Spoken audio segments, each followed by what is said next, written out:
মাটি নেই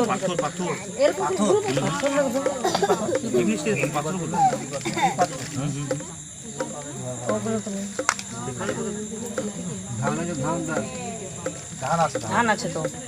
তো কুলোতেই ধানটা ধানটা খাচ্ছে বালির সাথে যে পাথরগুলো থাকে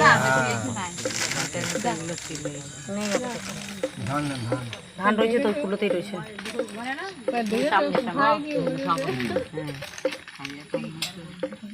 ওম ওম ধনাবন্ত করম ভন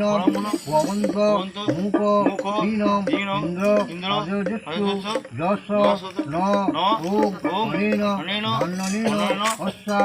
জীবন পরিবার সহিত শ্রী হরে দুর্গা দিব্যা নিবাসনা মস্তু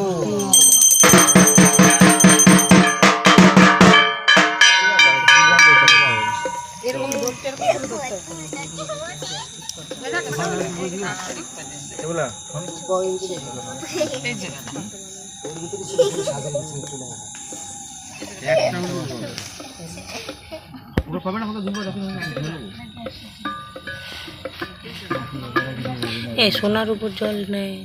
কয় নাই তখন হ্যাঁ নেই লাগে প্রতি বছর লাগে তাই না সোনার উপর নেই রয়েছে আংটি রয়েছে রূপোর সোনার উপর জল দেয় সোনার উপর জল দেয় সোনার উপর ওই আজকে লাগে আজকে লাগে চাই কি চাবেন তো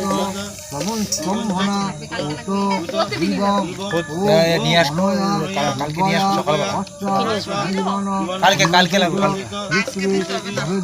আজকে কোথায় রাখবো কালকে নিয়ে আসবে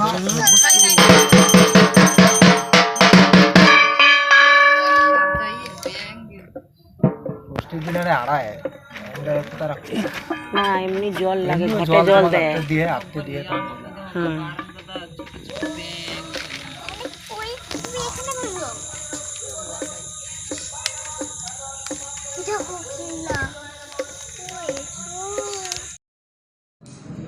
তো বন্ধুরা এখানে তো বেলতলাতে ষষ্ঠী পুজো হচ্ছে তো তোমরা তো আগের ব্লগে দেখেছো তো আমরা ষষ্ঠী পুজোর দিন সকালে বাড়ি পৌঁছিয়েছি আর আজকেই যেহেতু ষষ্ঠী এই ষষ্ঠীর পুজো হচ্ছে সন্ধ্যে 7:30 থেকে আরম্ভ হয়েছিল তো এখন বেজে গেছে প্রায় 8:30টার মতো 1 ঘন্টা পুজো হয়ে গেছে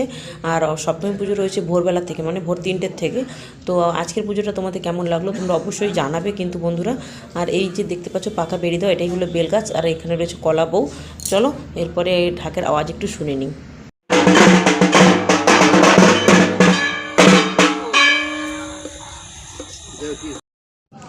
ষষ্ঠীর দিনে যে বেলতলার পুজো আপাতত আমাদের কমপ্লিট হয়ে গেছে ঠাকুরমশাই আমাদের বলে দিচ্ছে যে সপ্তমী কখন থেকে লাগবে কী নিয়ম রয়েছে তো বন্ধুরা আজকে ব্লগটা কেমন লাগলো অবশ্যই জানিও আমরা যেহেতু সকালে এসেছি বিকেলে পুজো তো চলো আজকে ব্লগটা এখানে পর্যন্ত এরপরে দেখা যাচ্ছে সপ্তমীর ব্লগটা টাটা বাই বাই ভালো থেকো।